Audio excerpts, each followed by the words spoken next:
welcome to Woodville Plantation. And how did you all enjoy your tour?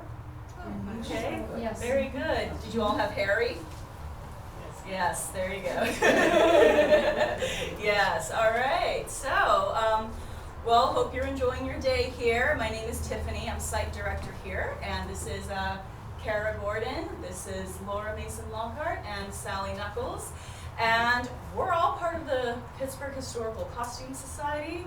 As for myself, I've been doing living history for about 5 years now. I've sewed off and on since I was a kid, but I really got seriously into it 5 years ago when I started living history. I'm also, in addition to Woodville, I've worked with Depreciation Lands Museums. I've worked with Pittsburgh Historical Music Society, which Laura's also part of. We have a group called Wayward Companions, so we've been involved in not only costume making, but historical period music as well. And also I've been involved with the reenactment group, the French and Indian War reenactment group, Company LaBeouf. And that is a little bit of me in a nutshell, and let the other ladies introduce themselves. But I'm like, okay. Yes, let's go. Okay, so I'm Kara Gordon. I'm from Wheeling, West Virginia. I've been sewing since I was, 9 or 10 probably. So I have a degree in history and a master's degree in public history. And as a result of that, spent some time in different places.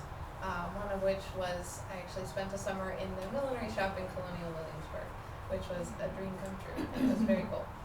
But right now I'm an AmeriCorps member at the Cockayne Farmstead in Glendale, West Virginia, which is teeny tiny little, and probably no one's heard of it, but it's a neat house museum similar to this. I have. do some similar I things. grew up in Moundsville. Oh, okay, Yes. cool. Yeah, I've seen the Great. evolution of that. I'm not sure where it's at now, but Yeah, well, we're trying to keep it going, trying to make it bigger, so hopefully Good. helping with that, and so that's what we're doing. Okay.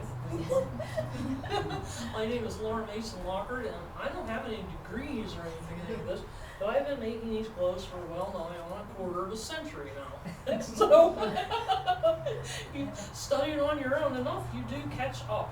So I have a costume blog where there's tutorials and discussions of these different outfits and how to make them. It's ageofantiquity.com.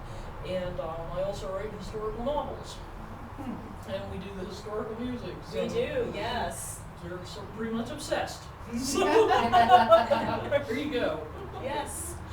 And my name is Sally Nuckles, and about a year ago I moved from this area, and I live in Greensburg now. I wanted to be closer to Fort Ligonier, where my daughter works. She's the director of history and collections there. I started reenacting in the early 80s, so it's been a long time. At that time there really weren't any commercial patterns for reenactors, and we just had to kind of try to figure it out on our own. There wasn't a lot of internet activity then, and so it's been a real learning process. I do love sewing, and clothing is just my passion in studying history.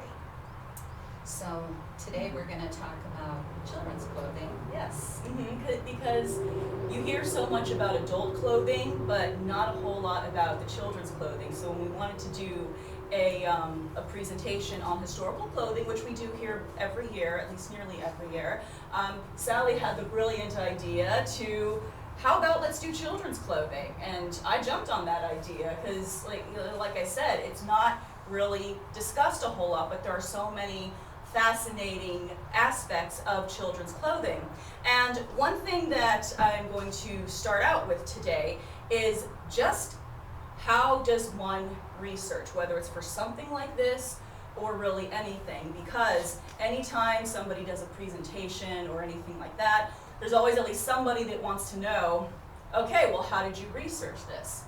So a lot of people I know tend to find the whole aspect of research very intimidating, because I know there's a lot of information out there, a lot of good information and also a lot of bad information out there. And well, how does one discern the good from the bad information?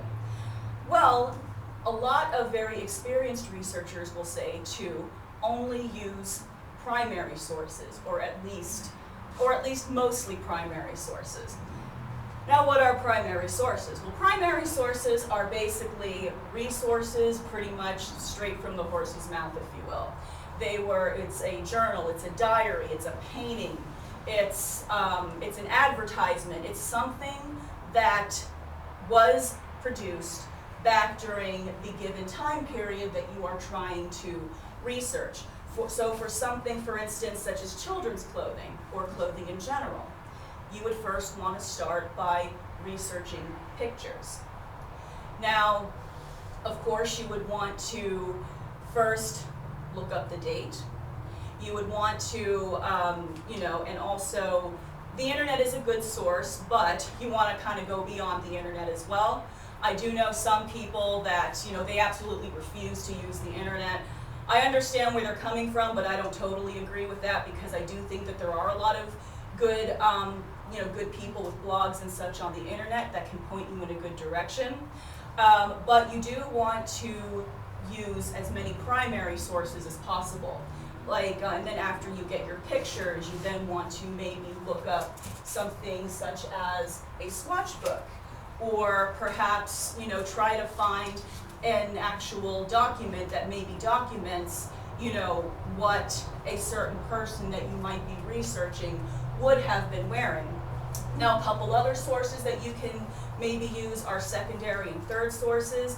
Secondary sources are typically books or blogs, etc., where the author actually used primary sources for their research and cites those primary sources. There's pros and cons about primary sources, secondary, as well as third sources. The pro from the secondary source is that the author kind of did the work for you in researching the primary sources. However, sometimes the con is you might be getting a little bit of that author's bias, which means they could even cherry pick which primary or secondary sources that they use. And for primary sources, the pro is, it's straight from the source, if you will, and, you can definitely, that's probably the best way to get an accurate description or have, something as accurate as possible. But you also have to consider which point of view it's from. Like, say, for instance, a Frenchman's point of view is going to differ from, say, an Englishman's point of view. And sometimes, primary sources can be difficult to find. Sometimes they might be, because sometimes things might get scattered or destroyed over time. Like, for instance, I'm reading Sarah Kemble Knight's journal, and there are some missing pieces of it. So you kind of have to, like I said, just, be discerning and just try to do the best you can with finding your sources and trying to portray as accurate as information as you possibly can. Now, one of the best pieces of advice that I've been given is from Sally. She told me that whenever I'm researching something, to keep a notebook of all my research. Which, in this digital age, it's so easy to be like, oh, I'll just keep it in a cloud or in a little folder here. And she brought her beautiful, beautiful research notebook today. And there really is something to be said about having something that you can physically hold and open up yourself. So you do, just to wrap it up a bit, you want to use mostly primary sources if you can help it. If not, use a very good, credible secondary source. And like I said, we do have some examples of that here. And also, you want to mainly, especially if you're looking at clothing, start with pictures. Make sure you have the date correct on the pictures. Another thing you can do is if, museums have postcards of such pictures, that's also a great source too, like little replicas of the paintings. That's a great, a great source as well. Also, material swatches, and then just looking at different displays at museums. Some museums, like at Fort Ligonier, have some original pieces. So, yes, those are a couple of little pointers in research and how we would generally research something like this. So, with that said, I am going to turn it over to Sally, who is now going to talk to you about infant and toddler clothing. So yes. Thank you. So a child is born. What's that child gonna wear? Well, of course, we need to have some type of diapers. So we have some images, and I want to give credit to Sharon Ann Bernstein, who did the research on this. She's very well represented in my notebook, and I do want to give her credit. She provides patterns online, information. She has an online blog, so she can, live chat and email and text. And so anyway, this is from Sharon Bernstein's site, and we see that babies need a diaper. Now, diapers were made of wool flannel. That was preferred because it would hold and wick away moisture. Well, this is a really nice piece of wool flannel that, I wanted to bring, but I didn't have enough of this to make the whole layette. So I used cotton flannel. So they called the basic diaper a napkin or clout. And if we untie it, you'll see it's just like a square napkin folded in half, okay? Tucked around, up the front and then tied in place. Now that's not gonna be enough. That's gonna leak. So they made a little topper for it, like a little, outer layer. And this was called a pilch or a pilcher. It has a little string tie, and it's doubled. Otherwise, it's the same thing with the string down the center and folded with a little loop to tie and hold it in place. So, layer one, layer two. 18th century people wore a lot of layers. Then we have a little front opening shirt, like this.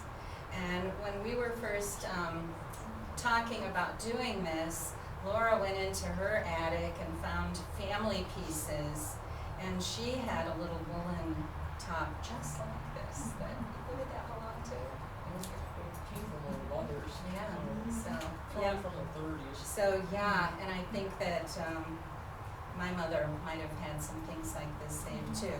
But it just simply ties in the front, has short sleeves. So over top of these, we're going to wear a petticoat. That's what they called skirts, okay? Now it is sewn at the back and has ties that you can adjust for size. This would go over top of the shirt, okay? It's just pleated, so all this would go underneath. Now they would also swaddle infants like this. Sometimes these would be made of linen, so it wouldn't be too hot in the summer. And some of these cloths would be very, very, very, very, very long and wrapped sort of like a mummy around the infant. Okay, so I think they would feel very cozy, and that's sort of what they would start out life wearing.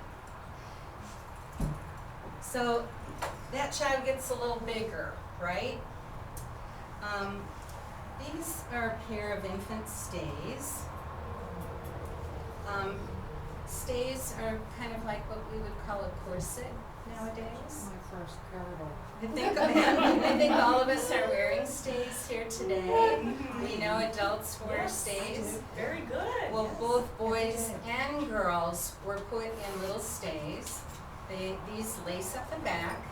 Yep, you can tell the child it's for good posture, for lung development. They thought it was healthy if your back was straight. They wanted to encourage good posture. So, I mean, imagine wearing this and how it would affect your deportment at a very young age. So the stays would be worn over a shift. So let's say we're a toddler now. What did they wear between that and that? Between that age and a toddler stage. what I'm gonna show you next. Oh, okay. This is what they would wear next, okay? The stays look This so is big. carrying. Now, these are, What do you want? they fit on my hand. Two-year-old, they would start with that? 1-year-old. 1-year-old. Yeah. Oh, wow. Yep. Baby stays, toddler stays. There is one shop in Williamsburg that advertises selling stays for children as young as 3 months. Oh, So wow. this- So they would be smaller than this. Okay. Mhm. Thank you. Yep. So these are silk lined with linen. Right. So next, we're gonna have the child wear a shift. And a shift is kind of like a nightgown. Almost always made of white linen. And you're thinking, oh my gosh, these kids in these white clothes, how are they gonna keep it clean? White was actually the easiest color to keep clean because the laundry techniques, they're pretty much boiling the whites and beating them. White is easier to clean than wool and other, fabrics. Cotton was more expensive, so you wouldn't see as much cotton. But a lot of linen was worn in the 18th century. So you put your toddler in this, the toddler would sleep in this, and then get up, and adults would sleep in a shift like this. We're all wearing shifts like this too. Then you would, if it's clean, you put your clothes on top of it. So over top of this would come the stays, if the child's wearing stays. And then this is a child's gown, and it opens in the front. Very simple. Okay, this would be for a boy. All right, a little gown for a boy. And it would be tied with a sash to hold it closed. All right, we're talking little child. Right. And we'll see things similar to this as children get older as well. So the child grows up and gets a little bigger. Oh, and underneath this is worn another petticoat, another layer. Shift, stays, petticoat, open robe. Okay, a little bigger. Bigger shift. And the shift is sewn with thought for not wasting fabric. The side gussets are cut from this piece of the fabric and inverted to make that. The sleeves are also gusseted. Okay, it just has a simple rounded neckline. And then on top of that, we're going to put a petticoat. That's what they call the skirts. It's just like the littler one. Okay, closed, ties in the back, so it can be adjusted for size. Then over top of that, we're going to have a gown. Now this gown would be worn by both boys and girls. It's tied in the back and open in the back. So picture the shift under here. Maybe a warm day like today. Shift. Maybe they'll get away with no stays today. Putting on the gown and tying it up the back so they can't get out of it. You know how little kids like to strip down and run around naked? Not proper. Notice that it has these string ties attached to the shoulders.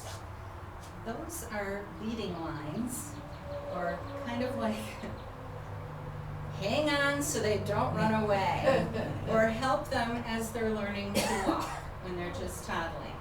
And children, when they're learning to walk, are going to fall down. And because of that, they have a special kind of hat. Do you want to tell about that? Yes, Because it's from the pudding site. cap. Yes. Pudding cap. This is actually from the site here. Typically, you would see it in the children's bedroom that you all probably saw on your tour. However, we borrowed it for this presentation today because pudding caps were a big part of a child's life. Now, one way, because since, as she said, both boys and girls wore gowns. So how in the world were they able to tell boys from girls? Well, if you check out some paintings, and I know Laura has some on her iPad, Sally has some in her binder.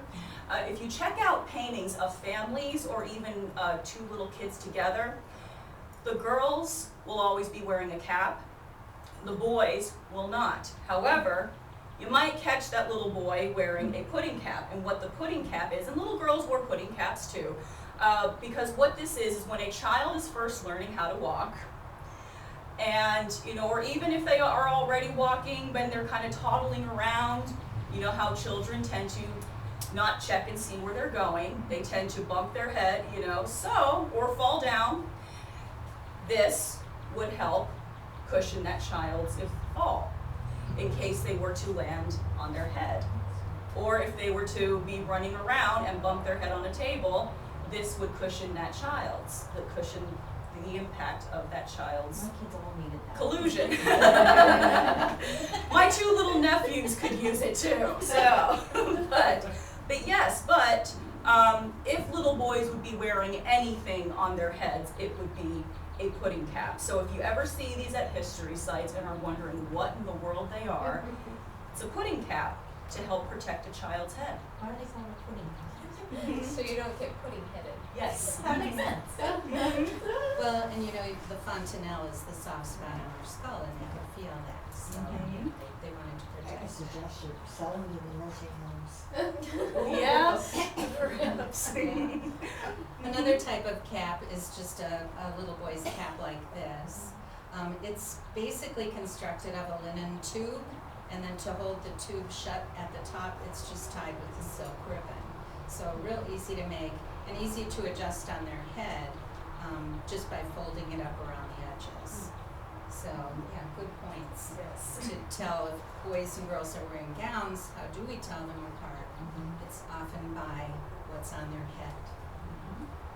Yes, yes, pudding cap. Pudding cap. There's some great images. Mhm.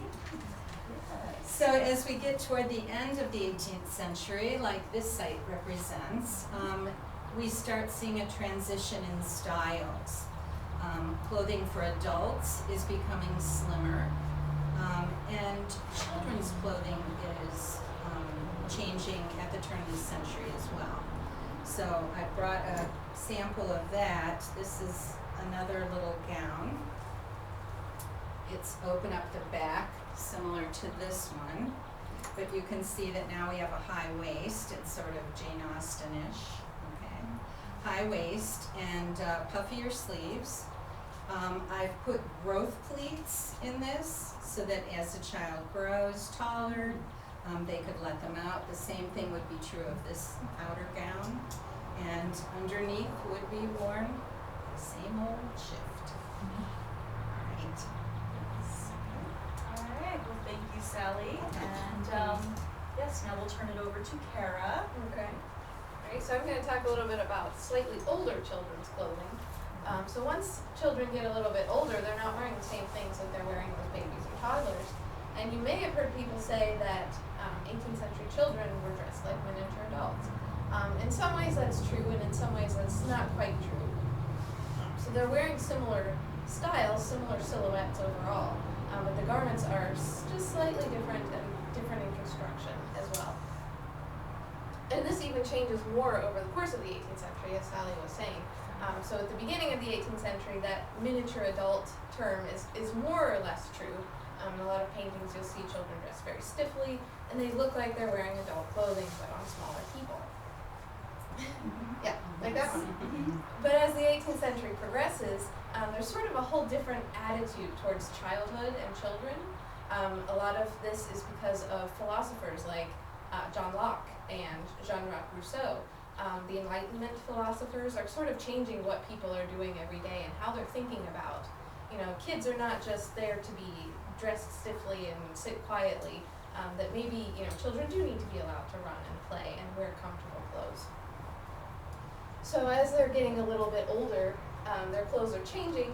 And it's also at this point that boys and girls' clothes start to be different, more different from each other. So as Sally said, there are slight differences even as toddlers and babies. But as they get older, there's even more differences. So a boy would be breeched about the age of 3 to 5. So that means for the first time, they're not wearing petticoats anymore. So they're not wearing skirts. They're wearing breeches, which are your pants. They end at the knee, though. That's the style at this point. So when a boy is breeched for the first time, it's kind of a big deal. So sometimes there's even a ceremony, or it's a memorable occasion. It's one of those, bittersweet childhood milestones, like, sending your kid off to preschool for the first time or something. One mother even wrote in her journal, "Oh, my son wore breeches for the first time today." Like, oh, he's growing up so fast.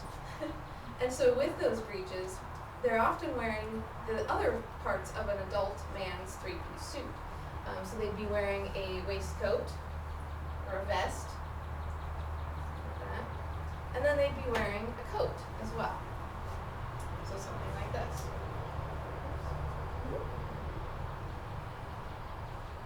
So at this point, when they leave off their petticoats and their gowns, they're also leaving off their stays as well. So when boys were little and they're dressed in petticoats, they're wearing stays also. Because as Sally said, it helps encourage upright posture. It helps to keep them straight, and they want to be upstanding, which is something that 18th century people thought was very important. But just because they're not wearing stays anymore, that doesn't mean they're getting out of that. So waistcoats in the 18th century are actually cut to do very similar things to 18th century stays. So they're cut snugly, they're not just loose and all wiggly around, and they're also cut with the armholes much higher and narrower than we wear our clothes today. So there's actually a tendon here in your armpits that if you structure your clothes correctly and it presses on there, it actually hurts if you slouch. So like in my stays, I can slouch, but it hurts. And so it's much more comfortable if I keep my shoulders rolled back, which is what they wanted to encourage anyway. So with this, just like adult men, boys would be wearing shirts underneath, which serve the same purpose as the shifts that women continue to wear and that babies and toddlers are wearing. It's the male version. Mm-hmm. Yeah.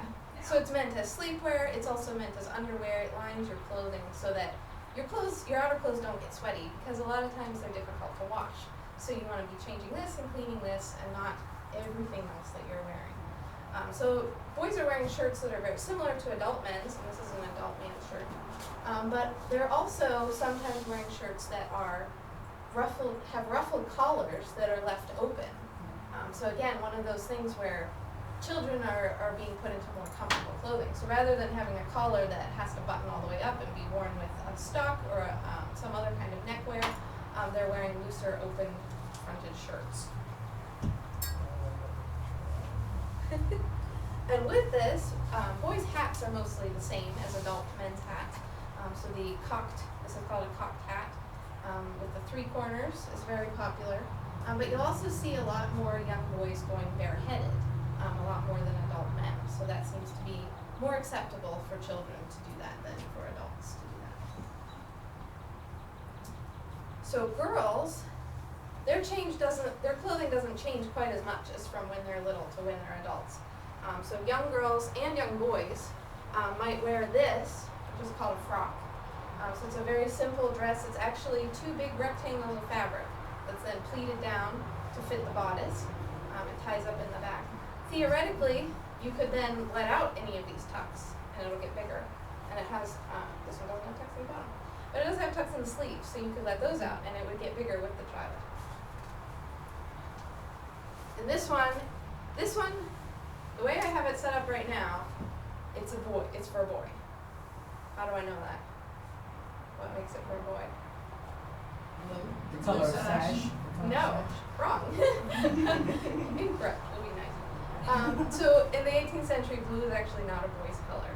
It's actually more often a girl's color. So the blue and pink thing doesn't really become standardized until the early 20th century, when pink is for girls, blue is for boys. Actually, the 18th century thought blue was a much more delicate color, more for girls. And they actually thought that pink was a version of red, or a stronger color, so you'll often see boys. But what makes this a boy's dress is actually that the bow is in front. More often you'll see boys with their bows tied in front. Not always, but sometimes. You have a question? I know how some of the colors that there are on the dress Yeah. Yeah. Very good. So boys could wear a frock like this before they're breeched, but girls could continue to wear frocks like this up until 13, 14, up until their early teens. And you'll see a lot of paintings with those very simple white dresses because, as Sally talked about, white is the easiest color to keep clean. But they could also wear gowns like the one that she showed. This one is a slightly bigger one. That in silhouette, it looks very similar to the gown that I'm wearing. It's got the same sort of dip in the front, it's got the pleated skirt, but there's a big difference between this one and the one that I'm wearing. So adult women's gowns, or what I'm wearing, they always close in the front. And that's because it's way easier to get dressed that way. So the 18th century is very practical in that way. So adult women's clothing always closes in the front, sometimes with hooks and eyes, and sometimes just with straight pins, which is what mine closes with. But for children, their clothing closes in the back. So this one has sort of a placket, but it laces up in the back, which again makes it adjustable, which is really nice.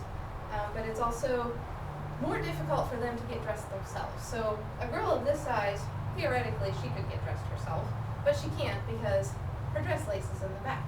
So it sort of becomes one of those symbols of childhood, a little bit of dependence, that they're still children. So this gown is a printed cotton. And Sally said cotton is not the do-it-all fiber that it is today. So your underwear is probably linen and not cotton, because linen is typically cheaper. But cotton has some nice advantages. Cotton is very easily washable, which other 18th century fibers are not. So cotton is just becoming popular at this time because it's just becoming available in mass quantities at this time. And so it's very popular for children's clothing. Although this would be a very expensive gown. Because of the way that it's printed, a lot of this would have had to be hand painted, and each color is its own separate process. So it's a very, very time consuming process. So it makes it a very nice gown, even though it is cotton.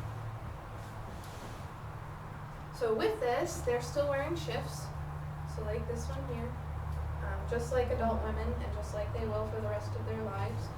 They're still wearing stays, so they get a little bit bigger as time goes on, but still the same idea.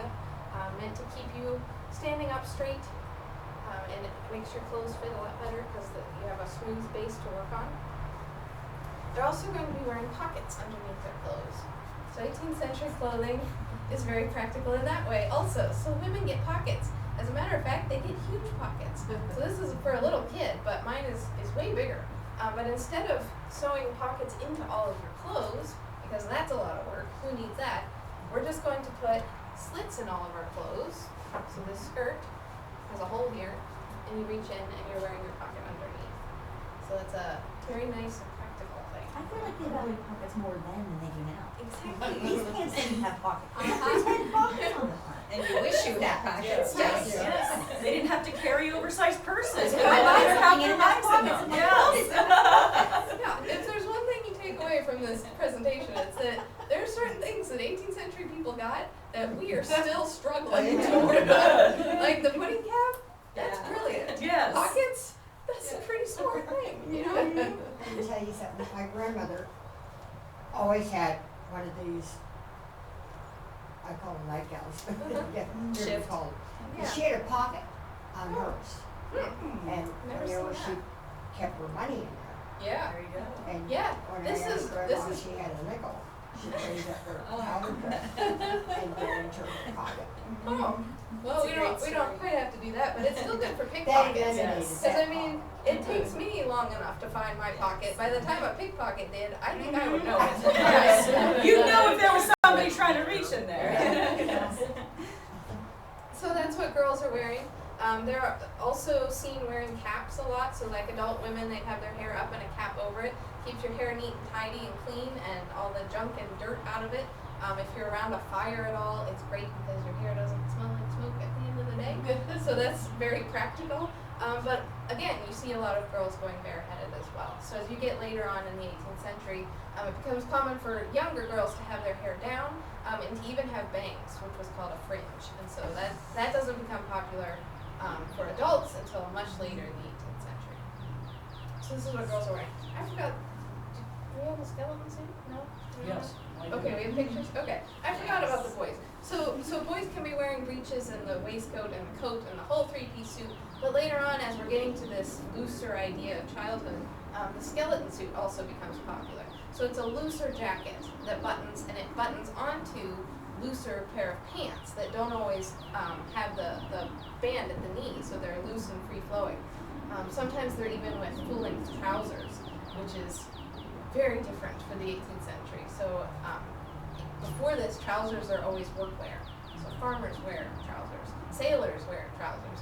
Your ordinary fashionable gentleman does not wear trousers. He wears breeches, but it becomes fashionable for children to wear trousers. So then that way they're sort of leading the style trend. So things that children are wearing, then in several decades adults will be wearing. Alright, so, thank you, Kara. Stockings or shoes, what do the Yes, boys I left wear? that off. Yeah, so everybody would be wearing stockings. Yeah. Either thread, linen stockings, or wool stockings at this point. Did they go all the way up, or were they No, just? stockings typically go about mid-thigh or so, and then you, boys' breeches, the band of the breeches is designed to hold them up. Women are going to be wearing garters, and then, yeah, with that. And then we have a pair of shoes. So children's shoes are pretty much the same as adults' shoes. So they're usually leather, they usually buckle, sometimes they tie. But it's really fashionable for children to wear red shoes. So you'll see paintings, Lots of red lots shoes. and lots of red shoes. So it was just a thing that they wanted to put their kids in red shoes. So. Cool, so, thank you, Kara. Now we'll turn the floor over to Laura. She can add a little bit more on the type of fabric that would have been used, as well as if she has any more photos to share from on. I thought the photos would do good at the same Yes. time. Yes. We're talking about. That was great. It was like our own Yes. personal PowerPoint. Yes. We're intelligent. But, since a lot of people now aren't real familiar with these fabrics and where they come from, like we talked a little bit about the fabrics we've been mentioning offhand here. Of course, I'll start with wool, which comes from these guys. Sheep. But, now we think of wool, hot coats, things like that. They used wool a lot more than we do now. This is a nice thin wool. I have a piece of that we can pass around if you want. It's a thin wool that you would actually be cool. Here's another piece. This is the wool for the This one is diaper also- cover. And this is fluffy and absorbent, because linen and cotton are not absorbent. You have a baby on your lap and he pees where you're saying it's going to be right into your lap. But this keeps it all in. They even had wool that looked like silk that was finished shiny. They were things that we don't have anymore. So linen was probably your next most common fabric, and I have a couple pieces of. This is the type of nice thin linen you would use to make fine underwear. So we'll pass that around. Linen comes from a plant called flax that they grow, and then they cut it down and have this big process of removing the outer layer of it, and you end up with strands, which they comb. And as you comb this, it gets finer and finer, and so this is very fine linen, the result of combing. But I saw a piece of tow linen in here. Yes, there we go. This is a more coarse linen that you would use if you were poor or you wanted work clothing. So the more you comb it, the finer it becomes. They would dye it, so you can end up with all different types of colors. Like blue. This is linen twill, which is just a slightly heavier weave. So you might choose something like this for,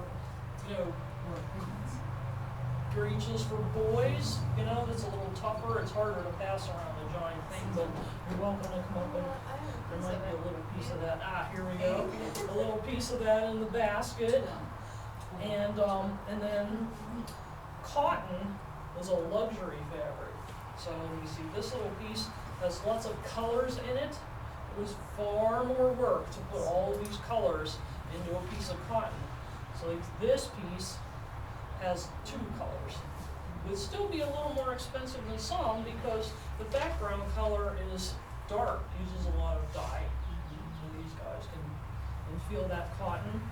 So, no, it's a luxury fabric, so it's gonna be older children that have, or more wealthy families that are gonna be wearing that cotton. And a lot of the paintings that I was holding up are silk, as you Where know did all here. this fabric come from? What, I'm sorry? Where did all that fabric come from? Now, Colonial Williamsburg, Back then, on ships, Yeah, Yes. shiploads, lots and lots of fabric. Until the Revolution, we really didn't need to be doing homespun here in America because plenty of trading was done with foreign countries and ships were coming with loads and loads of fabric, so it was readily available. Cotton was largely a product of India and the East at this point. So the American South is not really making cotton yet, because they haven't invented a cheap enough way to do it. So the cotton gin in the 1790s kind of changes everything. yeah. But in India, they have enough of a workforce that they can get people to do it for a low enough wage that cotton is affordable. So that's where cotton is coming from. And that's why it was expensive. Yes. Because it had to be imported from India and it was very labor intensive. Yes. And silk was produced in Europe. These are pieces of silk taffetas. You can also come in stripes of various kinds, and these guys can be passed around. The wealthier people would have silk gowns. We try to document the style of stripes, the colors, the widths of stripes by examining extant garments and paintings. But yeah, silk, a whole silk gown would probably cost as much as a pot. Normal people would not have silk gowns, but they would have silk ribbons. So, cap ribbons and little decorative, anybody can have those. But a whole silk gown is gonna be more wealthy people. And, I was holding up these paintings, paintings are biased towards wealthy people. Because, poor people can afford to have portraits painted. So, a lot of these little kids are dressed way up wearing silks and things because they're more wealthier classes. But the people with less money would be wearing the same sorts of styles, but they would be made out of the wool and the linen. And styles did change. Practically every decade we see, when we study clothing, we see by a sleeve or a cuff or whether it, is center front closing or has a stomacher. We can date things by those different details on clothing. And because clothing was precious, fabric was really big in the resale market. And we can sometimes date things by the fabric to an earlier time period, and we discover, oh, well, that must have been a gown that was remade in a more current style. And sometimes we can even see, holes from the needles and thread, and we can tell it was let out or let in or remade, or changed in dramatic ways. I actually did have a photo in here of a child's, it's a real original. This is cotton, so this would have been, there it is, it's pretty big. So this would have been a fairly expensive little jacket for somebody's kid. But, you can't really tell from just the photo, it has a little cost. So. Online. Okay. All right, so does anyone have any questions? Yeah. I do. You've mentioned the term underclothing or underwear more than once, and linen might have been the fabric of choice. But were they wearing underwear? I mean, once No the panties, children, no. that's what bloomers were not yet Not invented. yet. So once This they is were your done, underwear. right? That's it. That's And your that's what underwear. we understand. And yet I heard you mention that, so I thought, well, is there another take on that that I'm not Right. familiar with? There was, the breeches were the wear-all. That was it. And your shirt is long And the enough. Yes, the long long shirt and the Yeah. shift, right? Yes. But we do have some pairs of underdrawers as well for men. Okay. Like linen, Thomas Jefferson for one. owned a Oh, pair of all linen right. underdrawers. So I mean, if you have like a pair of scratchy breeches, or sometimes breeches are lined, so if you have heavy wool. So they were practical in that way too. Yeah, but okay. yeah, sometimes you might want that underlayer underneath. Yes. Okay, so they were under breeches. But all women right. are not wearing drawers. Yes, that's Yeah. right. What about bloomers? When did they come in? That was more 1820s. 1820s, that's more, getting more into the 19th mid century. 19th century, yes. But I could picture a little boy playing outside, wearing a shift and a gown. Need to go to the bathroom? Museum Going of. down in the field.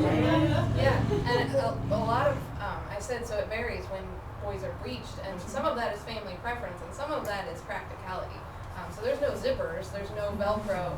So before you can put a boy in breeches and not be constantly having a headache, is if they are both dexterous enough and forward-thinking enough Yes. to allow themselves time to undo between 3 and 5 buttons before reaching the accident stage.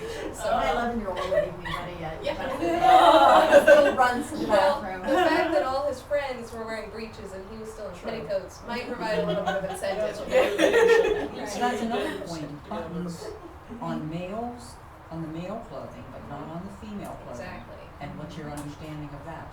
Just It's a lot fashion? more adjustable. Yeah. So men's clothing buttons, men don't really change size as much as women yeah, do. might need it. Pregnancy.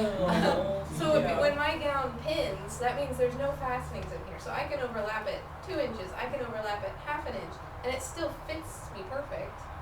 But it's completely adjustable day to day. Yeah, it's a lot more practical.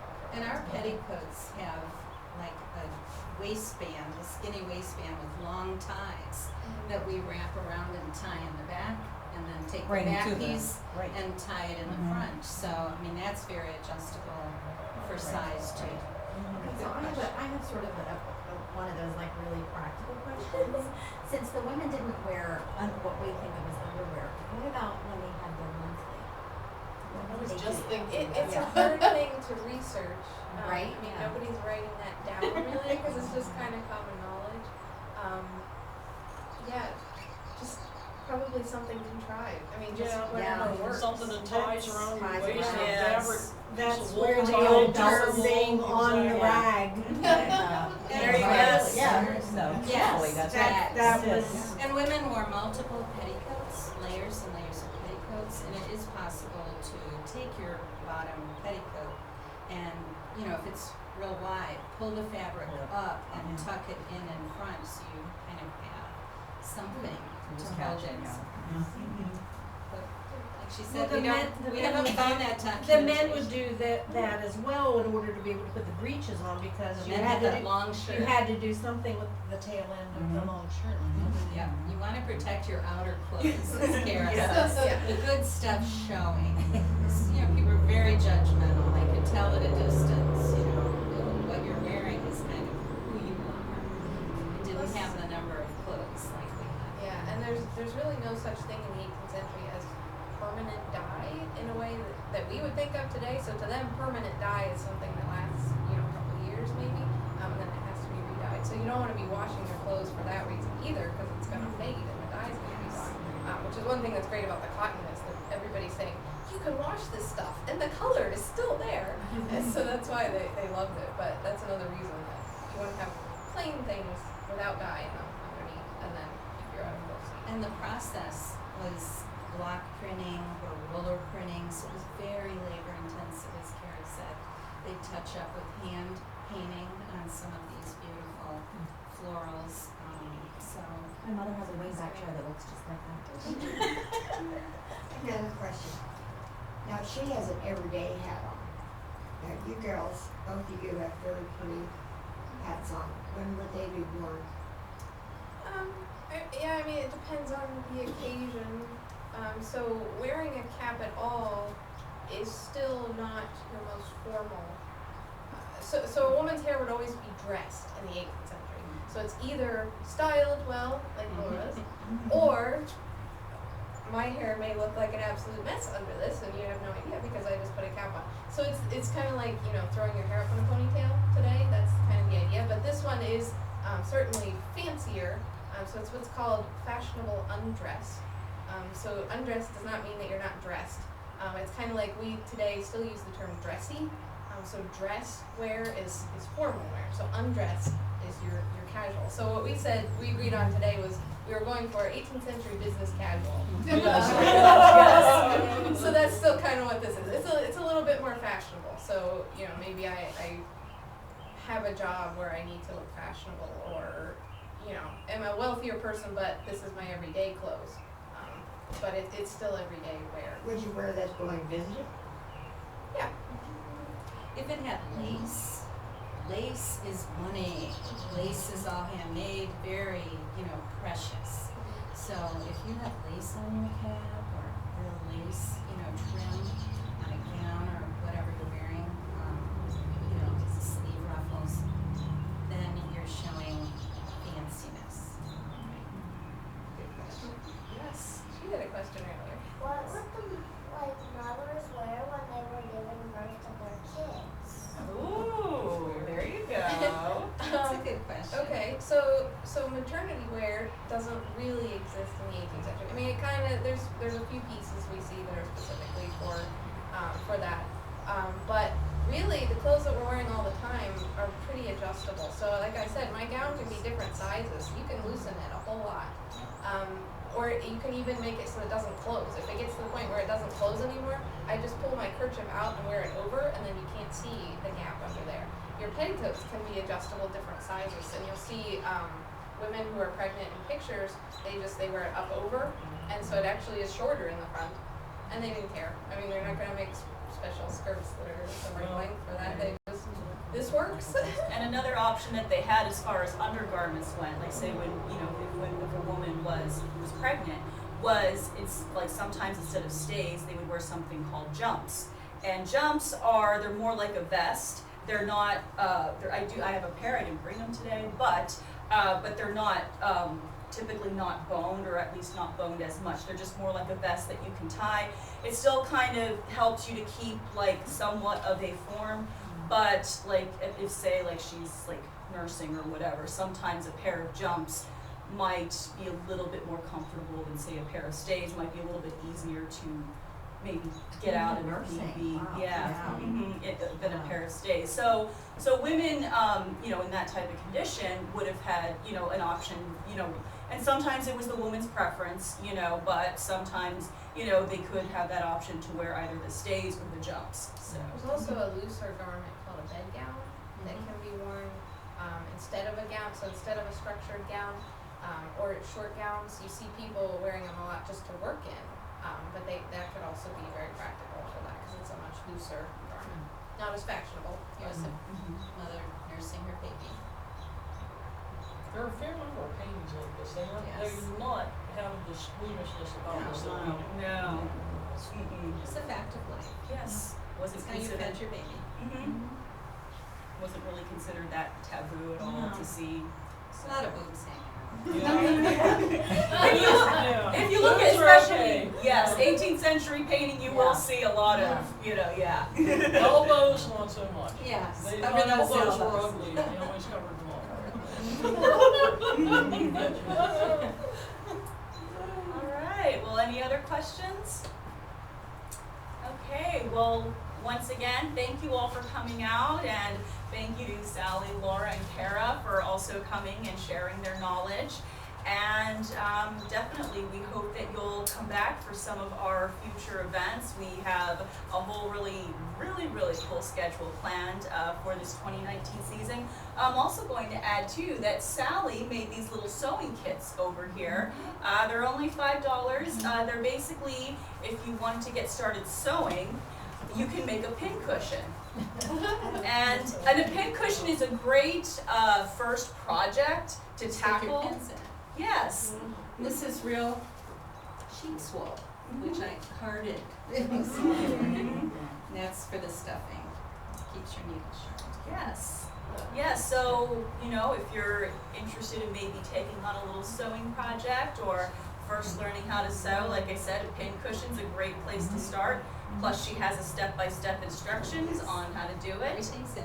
Yes, everything Needle and that you thread. need is in there. Needle and thread. You don't have to shop for a needle and thread either. So it's right there. Complete kit, ready to go. And if anyone wants to come up and Sure. look at, examine browse. any of the clothes, feel free to do so. Thank you. Yes, thank you. Thank you for coming.